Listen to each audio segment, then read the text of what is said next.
how Ghana sacrificed her gallant ladies at the El-Wak disaster. Now, a couple of days ago, there was a disaster at El-Wak Stadium. It's a stadium that is just at the mouth of Burma Camp. It is a stadium, my brother, my sister, that hosts a lot of activities time after time. And the army takes care of this stadium. The army owns the stadium. Young men and women were summoned all over to come over for recruitment into the army. It's been the dream of many to join the army. A lot of them, not because they truly love the army, but because there are no jobs. It's the same thing with the police. A lot of the police people we have in Ghana, they only recruited because they couldn't find any job. True or false? That is an open secret. So they all thronged there. They were asked to wear white up and black down so that they would be recognized. And they all went there.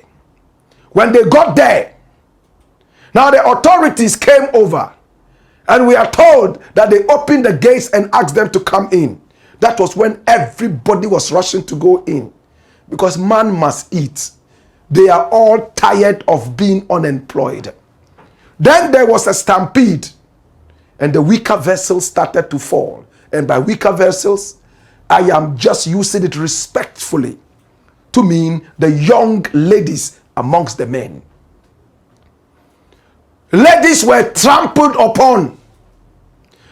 Not the screams were loud enough to save them. They were trampled to death. 6 of them, we were told. And it looks like the death toll will be increasing anytime soon. The president told us that 6 young girls lost their lives. And these are the beautiful young girls who wanted to be the beautiful faces of the Ghana army. They ended up in the graves. My brother, my sister, it brought sorrow to Ghana. I dub it the El-Wak disaster. Many other people were injured and are receiving treatment in the ICU, intensive care unit. The president has visited them.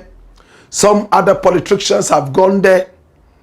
And we are told a number of them are in critical condition. My brother, my sister, how did this happen?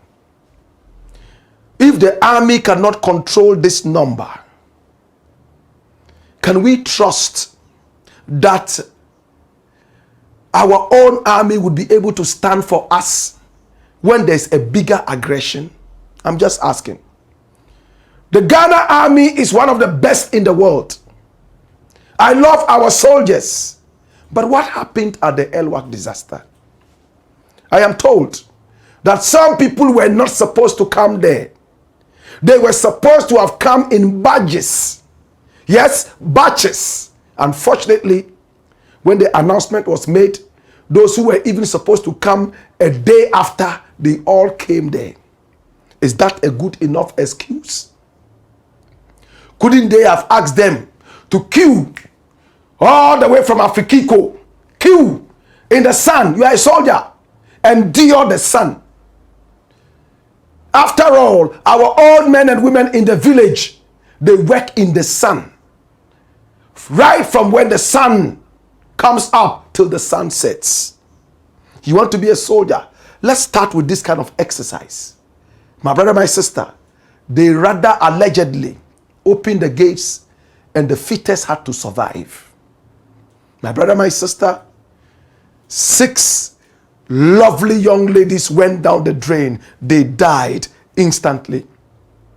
We have videos of them lying down dead. It is not for us to show those. It breaks my heart every time I see those videos. The president has conveyed his condolences to the families.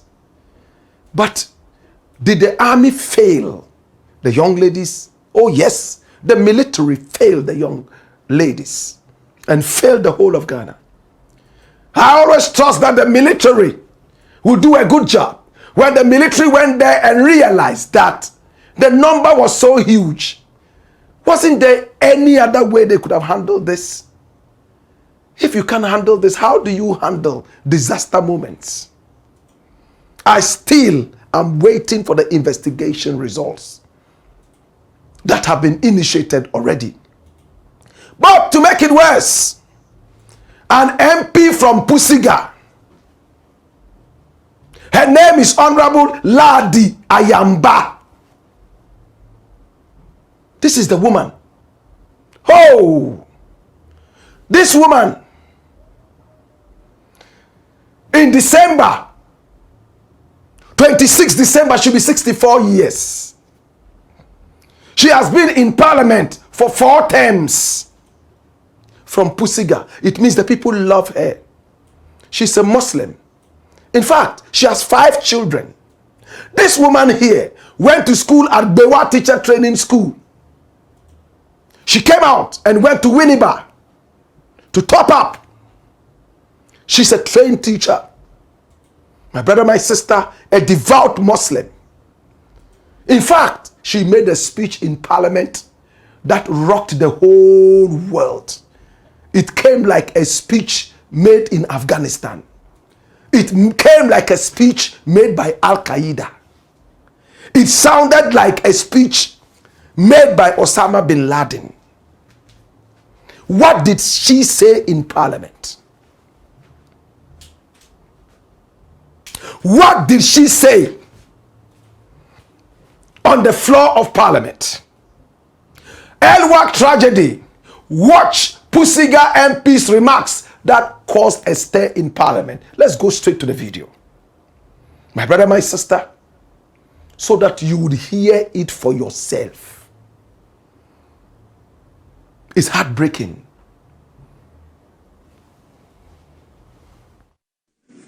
But I want us to all take solace in the Almighty Allah.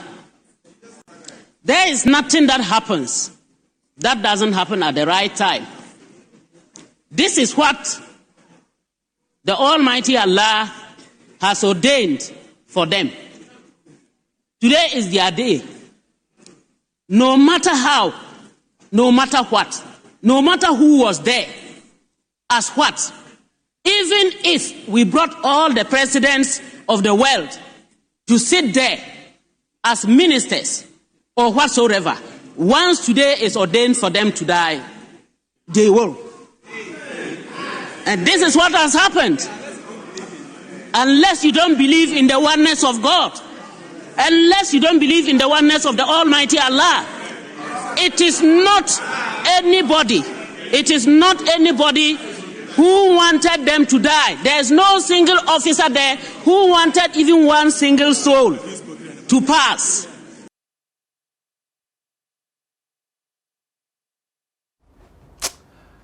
Oh, Ladi Ayamba, Honorable. My mother was a teacher. She retired a few years after she passed on. We cried a lot. So when I'm addressing people like this, it's like I'm addressing my mother. Honorable Ladi, why is it that in Islam, when a man kills, it is a punishable offense? If it's the right time for people to die, why wouldn't God just clap and say, oh, you killed them at the right time? In fact, this is radical talk. It's radicalism. These are the people who become Al-Qaeda. These are the people who go to Nigeria and then they become that thing, Boko Haram. Why do you say this? Why do we hold doctors responsible for being irresponsible? Wrong medications and all that. It's time for them to die. It's like a friend of mine told me, if Jesus Christ was supposed to come and die, and Judas helped in the killing of Jesus, why wouldn't we applaud Judas? After all, he made prophecy come to pass. What Honorable Ladi is saying that Every death is ordained by God and is the right time for the person to die. I don't want to say stupid things. If at that point, somebody had broken into the parliament house and shot her head 3 times, God forbid, I don't pray for that. The law would have gone for the person. I'm not sure her family would have said, oh, it's the right time for her to die. She believes so much in Allah, subhanahu wa ta'ala. Please, it's the right time for her to die. Let the person go. I don't think that the family would say that. People have died. Families are crying. A trained teacher. Did she study teacher psychology in school? These people are not fit for parliament. No. No. Hey, it is true that Allah knows what will happen before it happens. He knows who will kill who. He knows how everybody will die. But Allah himself will not say that is the right time for everybody to die the way they die and the time they die. That is why Allah says, if you take anybody's life, he will put you in hell. Because you have taken their time before he, Allah, had ordained that they should have died. I don't know how many people understand what I'm saying. I grew up a Muslim and I heard some of these remarks in the community. Anything that happens, oh, give it to Allah. Yes, it's Allah who did it. Meanwhile, when a thief comes to steal, they are catching him. They want to cut off his hand because Islam says cut off his hand. Give it to Allah. It's Allah who did it. Everything has an explanation. Islam is not encouraging people to kill each other because it's the right time for people to die. No. Allah has a destiny for everybody. God has a destiny for everybody. You, by the age of 46, you will be a medical doctor. Unfortunately, you will be killed at the age of 40, 6 years before you become a medical doctor. It's not the will of Allah. But he knows it will happen. You can't tell me it's the right time for the person to die. And these are the bigots in parliament who speak anyhow. She's getting to 64 years on December 26, according to Wikipedia. And this is what you are teaching younger people who are coming to the parliament house. Well, Ghanaians are not happy about this. And it's all over the media. They call it shameful. Some are saying a lot of other things. They are not happy. And Ghana Web has captured the sentiments. My brother, my sister. Watch this. Shameful. Netizens descend on MP over they were meant to die comment in El-Wak tragedy. Run it, my youth. Member of Parliament for Pusiga, Ayamba Ayila Ladi, has come under heavy criticism on social media following comments she made about the victims who lost their lives during the Ghana Armed Forces recruitment exercise. Now contributing to a statement on the floor of the House to commiserate. Dash it away. Madam, I love you, I respect you, please apologize. You have not studied Islam properly. This is Al-Qaeda Islam that you have studied. Osama bin Laden Islam that you have studied. Boko Haram Islam that you have studied. Today, if somebody goes to Fadama, opens fire on 10 Muslims and kills them, Chief Imam is going to ask for justice to be done. The nation will descend on whoever. God forbid, it's not my prayer. We are a very peaceful nation and we have to be responsible. We have to be responsible. Are you going to walk out on the street and stand in front of a car, speeding car, and it comes, brah, and you die and say, oh, is that the right time? Allah ordained it. Is that what we want?